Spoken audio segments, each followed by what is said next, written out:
Welcome dans cette nouvelle vidéo dans laquelle on va voir une technique puissante qui va te permettre de faire en sorte que tes emails soient lus et lus jusqu'au bout.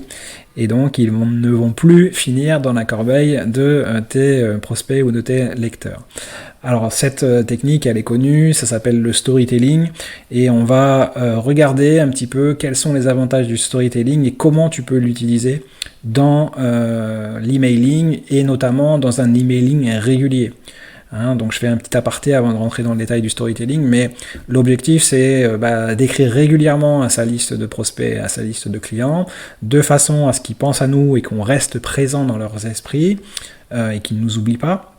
Et puis, l'idée, c'est aussi, au travers de ces emails, de créer une connexion, qu'elle soit émotionnelle, que ce soit une connexion, une relation de confiance, et de faire en sorte qu'au fur et à mesure de tes mailings, les personnes qui reçoivent tes messages aient de plus en plus envie de collaborer avec toi.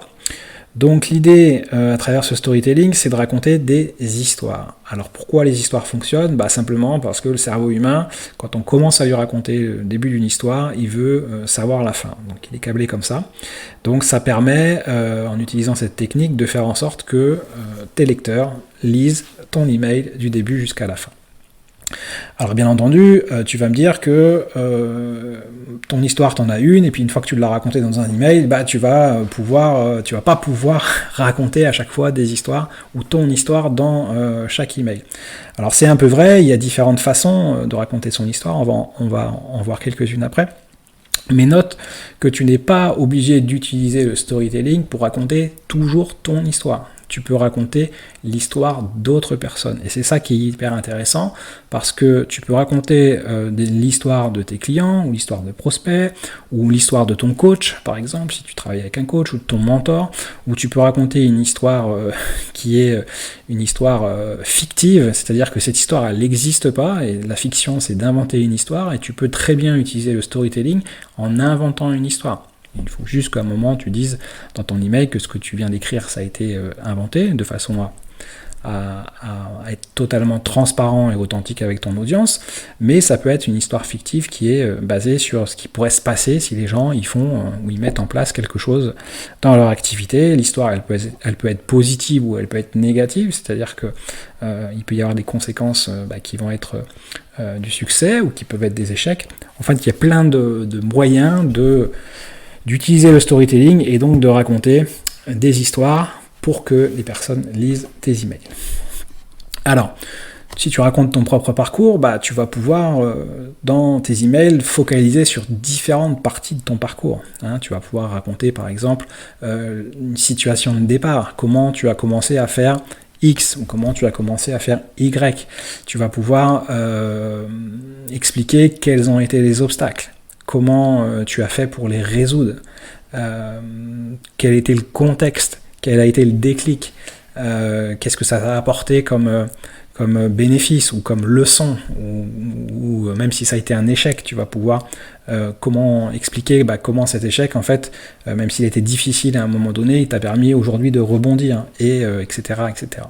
Donc ça permet de tirer des conclusions, ça te permet de parler de l'avenir, ça te permet de parler de tes objectifs ou des erreurs que tu as faites que tu veux plus refaire, etc., etc. Donc rien qu'en racontant ton histoire, tu vas pouvoir choisir différents angles et à travers ça, écrire des emails qui vont être bien plus personnels. Il existe une pratique aussi qui est assez répandue, qui est raconter son histoire dans plusieurs emails, notamment dans une séquence welcome, donc une séquence de bienvenue, c'est-à-dire que les personnes ne te connaissent pas encore, elles vont télécharger une de tes ressources, un lead magnet, et tu vas, au travers d'une séquence de plusieurs mails, pouvoir partager ton histoire et ton parcours, c'est la séquence soap opera que les Américains appellent. Donc tu vas premier email où tu vas te présenter très rapidement, tu vas envoyer du coup le lien pour accéder à la ressource, et puis dans les emails suivants, tu vas prendre chaque email en racontant une partie de ton histoire, donc le démarrage et les obstacles, dans l'email 2 par exemple, l'email numéro 3, comment tu as trouvé la solution, et comment cette nouvelle solution t'a permis de tout changer dans ton business, et puis dans l'email suivant, tu vas expliquer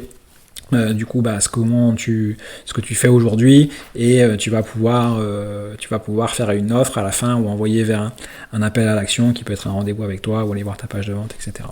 Donc ça, c'est ce qu'on appelle une séquence welcome qui est basée sur le principe du storytelling. Ce qu'il y a de bien aussi avec les histoires, c'est que ça va te permettre de structurer chacun de tes emails en différentes parties. Donc tout d'abord, tu vas avoir le contexte, donc tu vas pouvoir avoir une petite introduction qui va placer le contexte. Ensuite, tu vas dire qui est un petit peu le héros de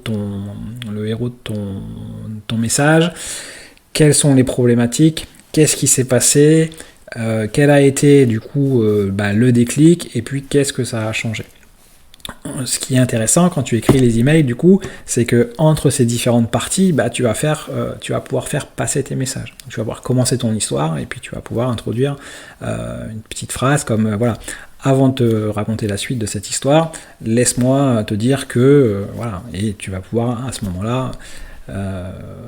mettre un appel à l'action, envoyer vers une page, mettre un lien, voilà. Et puis ensuite tu continues et tu reviens sur ton histoire où tu fais passer un certain nombre de messages au travers de l'histoire que tu racontes, et c'est là toute la puissance du storytelling. Et bien entendu, cette puissance, elle est pour nous intéressante parce que, comme je te l'ai dit tout à l'heure,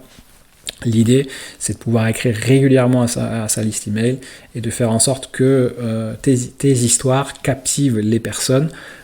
tout en assurant un suivi commercial, un suivi business. Si jamais tu veux voir un petit peu des exemples d'emails comme ça qui te permettent de faire un suivi ou de raconter des histoires, je t'invite à t'inscrire à ma liste email. Donc tu vas recevoir déjà des conseils sur ton marketing, sur ton business, sur l'écriture de messages, et tu verras que j'utilise le storytelling dans certains des messages, pas dans tous, mais ça te permettra de te faire une idée un peu plus précise de ce qu'on vient d'évoquer dans cette vidéo.